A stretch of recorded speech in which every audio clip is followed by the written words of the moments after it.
Which Star Wars film is your all-time favorite? Which is your least favorite? And why? And where do the others fall among that list? Have you ever actually ranked the Star Wars films based on your own personal preference? I've seen so many discussions around this topic over the years. Fans attempt to create a list arranging the theatrical releases from their favorite Star Wars movie to their least favorite, and everything in between. The discussions around these lists are always passionate and interesting. The lists themselves are purely subjective, but sometimes they're treated as objective documents, as definitive and almost biblical orderings. If you read enough of these lists, though, you start to notice some trends. Depending on the era in which the list maker first experienced Star Wars, you're likely to see ones from a certain trilogy on top, and ones from other trilogies relegated to the bottom. And while the original trilogy is sacred to many fans, we've slowly seen films from the prequel era, or even the sequel era, enter the top 3, if not taking the number 1 spot. Recently, I came across another one of these ranking discussions. And what stood out to me was how varied the arrangements were by those who submitted their own lists. There's really no throwaway film, because the one you have as your least favorite may be someone's favorite movie of all time. And it was fascinating to see which ones had moved up among more fans' rankings, and which ones were no longer as high as they once stood. I spent a half hour reading through the lists and the responses and thoroughly enjoyed the opinions and takes that our fellow fans shared. Shortly after that, I realized that I had actually planned to release an episode featuring my take on a Star Wars movie list years ago. But I'm sure other Star Wars news and topics came up, and I likely put the rankings episode in the back of a closet for a while. But reading through other people's lists made me want to create my own. Over the course of the past few years, I've revisited every Star Wars film except for one, and decided to construct my list based on how I felt the last time I watched each film. I took into consideration my experience with each over the course of my life, but I didn't simply let the past dictate the order.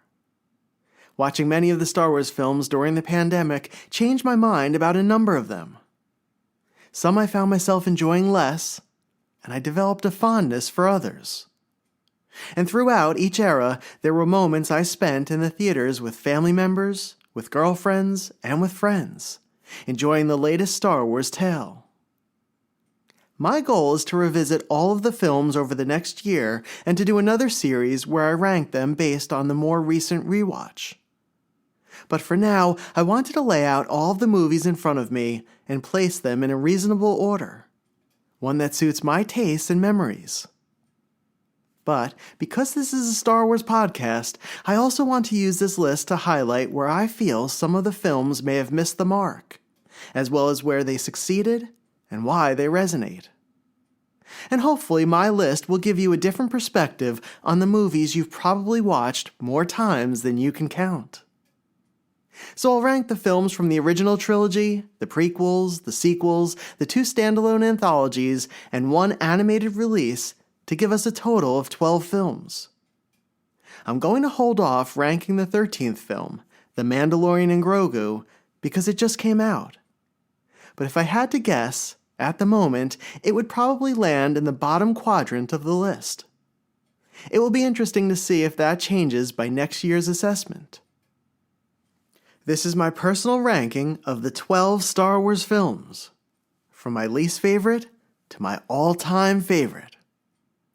This is an exercise I'd recommend you try, as you'll learn a lot about your tastes and what resonates with you when it comes to that galaxy far, far away. This is our journey from number 12 to number 1. And this is Star Wars, Prototypes and Production.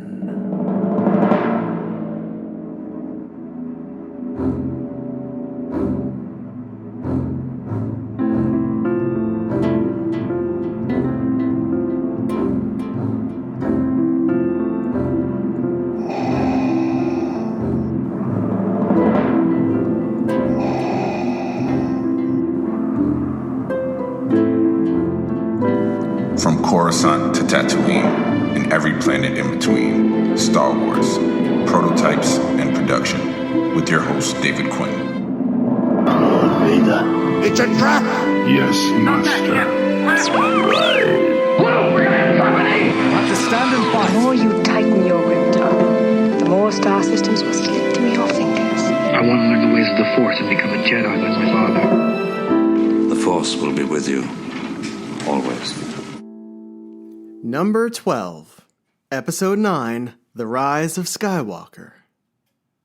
Of all the films, this was the easiest one to rank. It's unfortunate that it's at the bottom for one main reason. The Rise of Skywalker not only concluded the sequel trilogy, but was the finale that wrapped up the 9-movie Skywalker saga. As a film and a finale, it could have been so much more.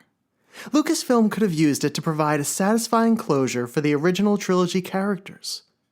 It could have completed the arcs of the newer protagonists, like Finn, Rey, and Poe, in a manner that would have made them as memorable as their predecessors. But The Rise of Skywalker had so much working against it. It was the second of the 3 sequel trilogy films to switch directors and writers late into the game. I remember hearing Daisy Ridley talking about the first time she read Colin Trevorrow's script, and broke down in tears, emotionally moved by the ending he had provided for Rey and the other characters. Disney and Lucasfilm jettisoned Trevorrow and that version of the trilogy's finale, rushing to find another writer and director to take the story in a different direction. And while Episode 9 featured the return of The Force Awakens' J.J. Abrams to helm it, he was given significantly less time to try to piece together a satisfying ending, crafting the script in 6 months in order to begin filming in July of 2018. And if the reports are true that Disney or Lucasfilm forced the idea of resurrecting the Emperor upon him, it was likely doomed from the start. The loss of Carrie Fisher affected the film in many ways as well. Most notably, if The Force Awakens was Han Solo's movie, and The Last Jedi belonged to Luke, The Rise of Skywalker was meant to highlight Leia. The script went through so many rewrites that it feels more like a mishmash of moments that are connected by pasted add-ons and script band-aids rather than with a cohesive, connective story. There is so much movement within the film that it falls victim to getting to the next scene or the next locale without stopping to flesh out the core crew. And as a result, The Rise of Skywalker is reduced to a lot of ideas that carry little weight or resonance with its audience. The scene that fans often mention as their favorite is the one where Ben Solo, formerly Kylo Ren, has a conversation with his father Han Solo, whom he killed in the first film. And while it was nice to see Harrison Ford return for a final appearance in a Star Wars film, does it actually work? Han is not like Luke. He can't return as a spirit through the Force. So the conversation is happening in Ben's mind. It may be there to show his growth, as he says the things to his father that he didn't or couldn't say when he was following the path of the dark side.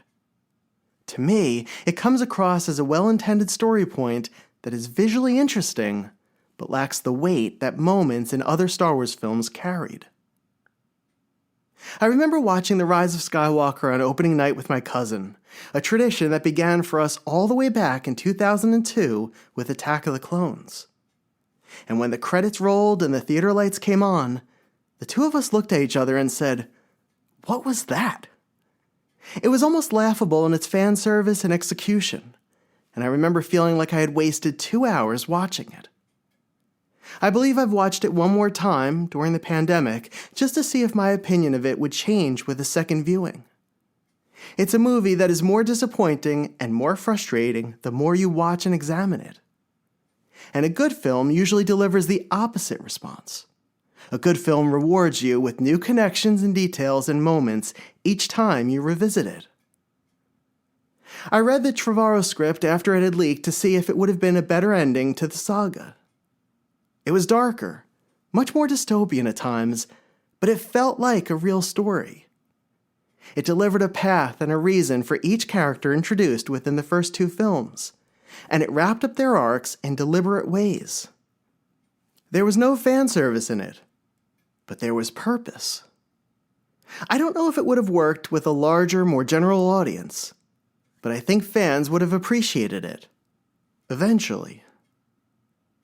Instead, we were left with a blade, a key element to the plot that when held up at a very specific angle and distance somehow matched up with the remains of the second Death Star that had fallen into an ocean and had remained exactly in place for decades. We watched Finn start to tell Rey something seemingly very important to the story as they sunk into quicksand. Like maybe he was possibly force sensitive, or that he loved her. But that story point had been changed in the script and during filming, so they never resolved it and never brought it back up again. In the ultimate act of fan service, we saw Maz Kanata give Chewbacca the medal he should have received at the end of the first Star Wars film. We stumbled through a series of contrived and convenient plot points that began with somehow Palpatine returned and ended with Palpatine somehow returning. We also ended with Ben Solo and Rey kissing, which J.J. Abrams later said in a print interview as it was not a romantic kiss, but more of a platonic kiss, which goes against what we witnessed in The Last Jedi and in The Rise of Skywalker, the movie he directed. It felt like we as an audience were being gaslighted every step of the way to compensate for a rushed and poorly executed final product from Disney and Lucasfilm.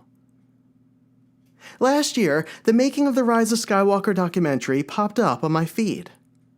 I was honestly surprised by how committed the cast and crew were in making the film, and how much time and effort were put into each scene. For instance, for John Williams' brief cameo, the designers had filled the wall behind him with little nods to all of the movies he scored over the years. And for other scenes, they talked about using certain imagery, or certain textures and fabrics to tell part of the story. They crafted worlds and rooms that they had hoped to fill in thrilling ways. If I had to sum up my reaction to the film, I'd simply say the making of documentary was a more fulfilling experience than what we saw in theaters. And that is why Rise of Skywalker is planted firmly at the bottom of my list.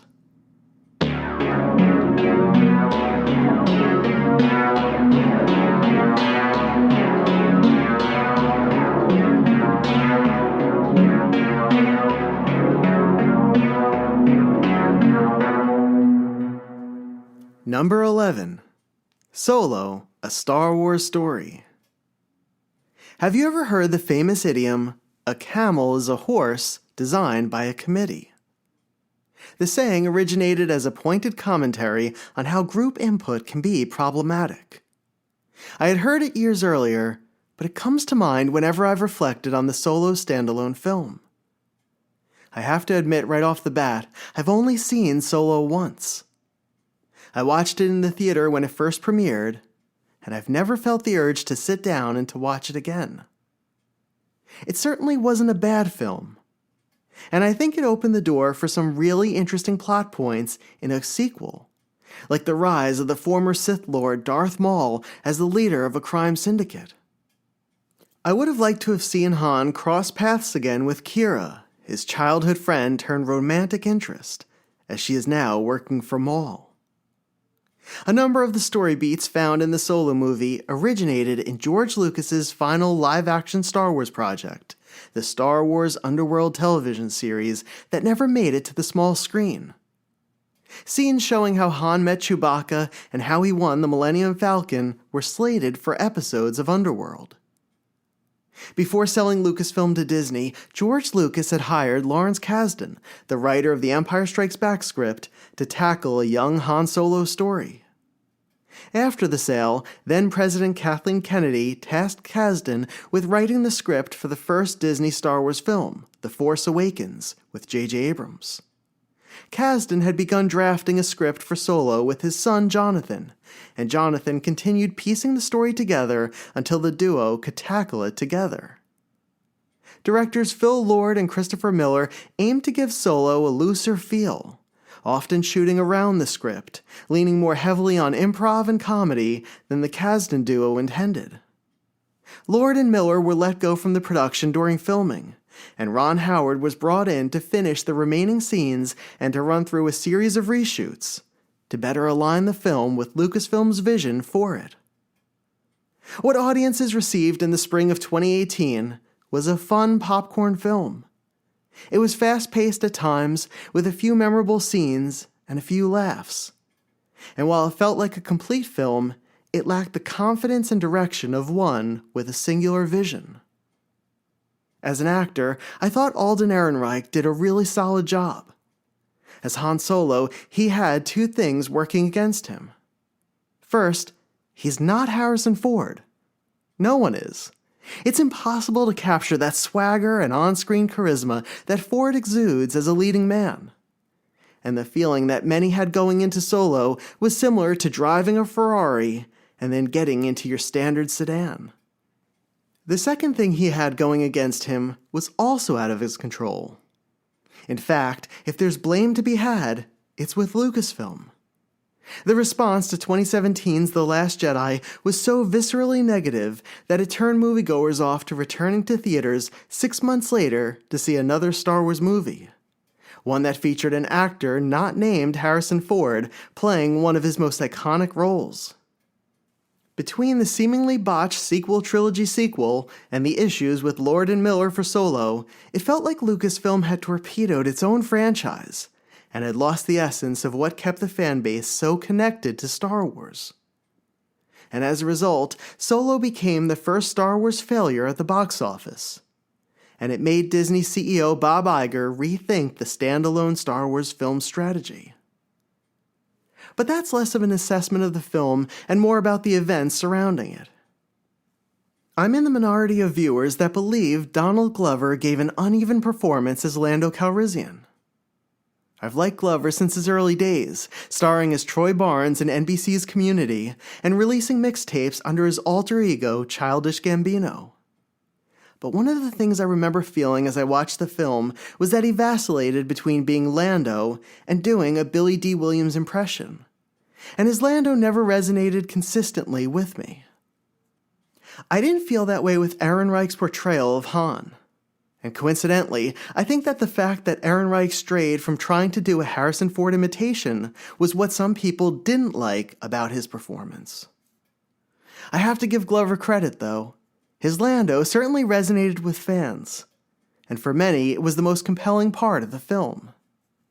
And as difficult as it is to play a role formerly inhabited by Harrison Ford, I'd argue that it is equally as tough to fill the shoes of someone as electric, as charismatic, and as crucial to Star Wars as Billy D. Williams. I think Glover likely would have nailed the character if a sequel had been released and he had more time as Lando, especially without Lucasfilm playing the musical chairs game with the directors. Chewbacca was great. Joonas Suotamo played the Wookiee at times in The Force Awakens and played him beautifully in this one. My favorite scene was probably the one where he and Han meet and break out of their holding cell together. I wish there were more scenes like this in the film, ones that find humor in organic ways and capture a bit of the magic that the original trilogy possessed. I don't know if the original tone Lord and Miller devised would have worked, but I think Solo would have benefited from being a sharper, wittier movie. It's a tough line, though. Too many jokes, too many quips, and you essentially give your audience a comedy. Too little, and it becomes too serious or too dry.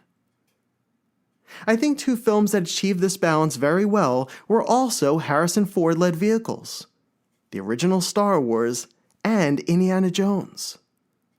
The humor of the 1977 film created a real chemistry between the cast and made it a roller coaster I wanted to ride again and again. And the humor in Raiders of the Lost Ark gave the script and the romance between Indy and Marion a real spark. For me, Solo just didn't have that same thrilling magic. I fully admit that I may have a totally different opinion of it after seeing it a second time. And I'm going on that first impression from more than 7 years ago. But the main reason why I have it so low on the list is that it didn't do much for me. As a Black Series prototype collector, I had accumulated a few of the Solo prototypes a year or two after the film was released. but I stopped shortly after, eliminating them from my focus because I realized I didn't have a genuine connection to the film. Like with The Rise of Skywalker, I could see what Lucasfilm and the Kasdans were aiming for, but never achieved with Solo. I think the model should have been closer to Raiders of the Lost Ark. Solo should have centered on a love story filled with romantic tension, confident and sharp sparks of humor, surrounded by adventure. Instead, what we got was a horse made by a committee.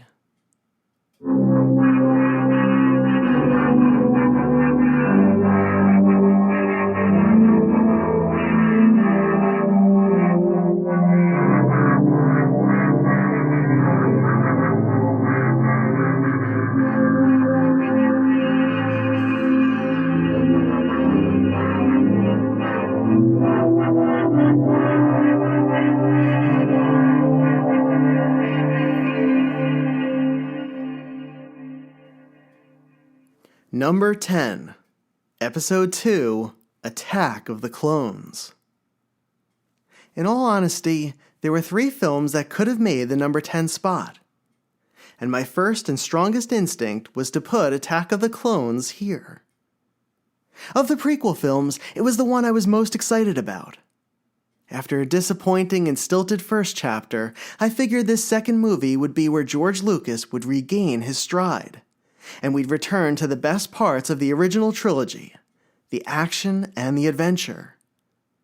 Instead, it felt slow and bloated, a series of mini-chapters that often lacked the magic that a sequel like The Empire Strikes Back possessed. And it seems that fans would agree. Over the past 20 years, The Phantom Menace and Revenge of the Sith have risen among the ranks, while Attack of the Clones has never really gained in popularity. As a Star Wars fan, the years leading up to Attack of the Clones were very exciting. I devoured every news bite and rumor, following along during the nascent days of the internet. There was the introduction of a new Mandalorian with a purpose named Jango Fett, a separatist with a secret named Count Dooku, and the beginnings of the Clone Wars, a storied battle first mentioned by Obi-Wan in the original 1977 film. But like a number of Star Wars films, the ideas were fascinating. The execution was flawed. The acting felt wooden and flat, a likely result of actors receiving pages of the script out of order, while working against green screens and with characters who would be CGI'd in post-production. To me, and I'm digging into the back closet of my brain here to remember my thoughts in 2002, it felt like if Episode 1 was a wobbly start, Episode 2 solidified the path of the prequels. It just didn't resonate with me, and I went into the third film with very little interest. However, during the pandemic, I revisited the prequel trilogy. I had not watched them since their arrival in theaters and wanted to give them another shot. And I was surprised by my reaction to Episode 2. That pandemic viewing felt more like the visual equivalent of comfort food, in a really nice way. I watched it in 20 or 30-minute intervals on a nightly basis, and while I already knew the story, I was able to focus more on the smaller moments of it. Playing it more like a television series in these episodic viewings eliminated the bloat of a single viewing. It brought back some nice memories, and it was fun to watch. Like Solo, Attack of the Clones wasn't a bad movie. It was just personally one of my least favorites. And part of that is that it could have been so much more, and it should have been so much more. I think many fans gave Lucas a pass with Episode 1, hoping that the second movie would be a return to the gripping storytelling, the sharp humor, and the magnetic chemistry of the original trilogy cast. And when it wasn't there, its absence was strongly felt across the galaxy.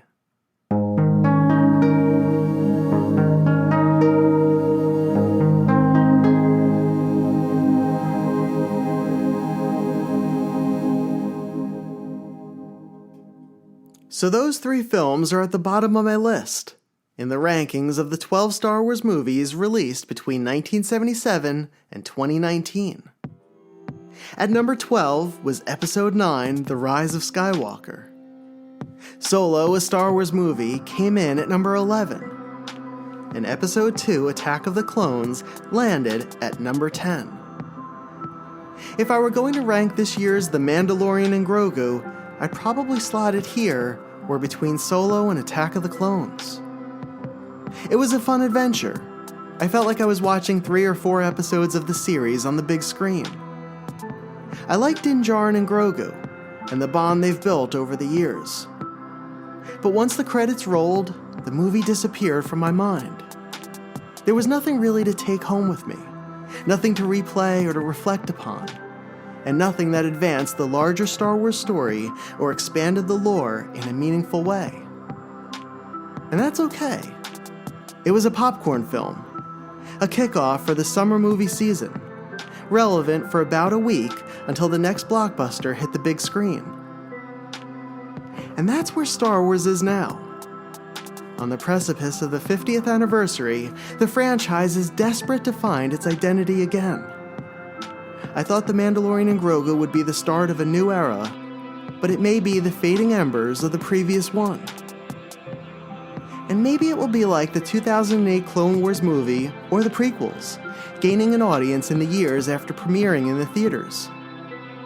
But between you and me, the franchise doesn't have that kind of time anymore.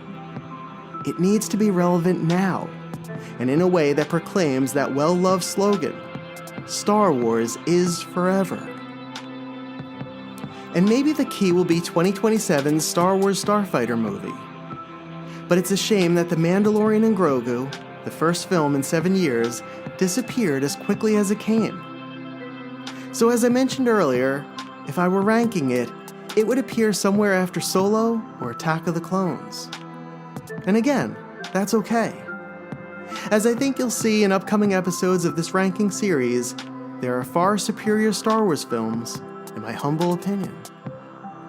But remember, this is only my list. I'm doing this exercise as a passionate, die-hard Star Wars fan. I want the franchise to be the best it can be, and I want it to connect with future generations for another 50 years or more. And if you think my placement of the film so far is crazy, great.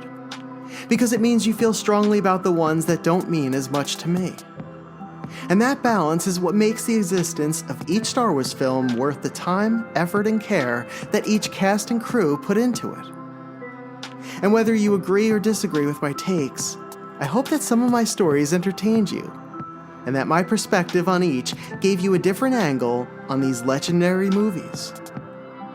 So where will I take my list from here? Which films will fill spots 9, 8, and 7? And which of the 12 will be my number 1? Let's explore this list together next time on Star Wars, Prototypes and Production.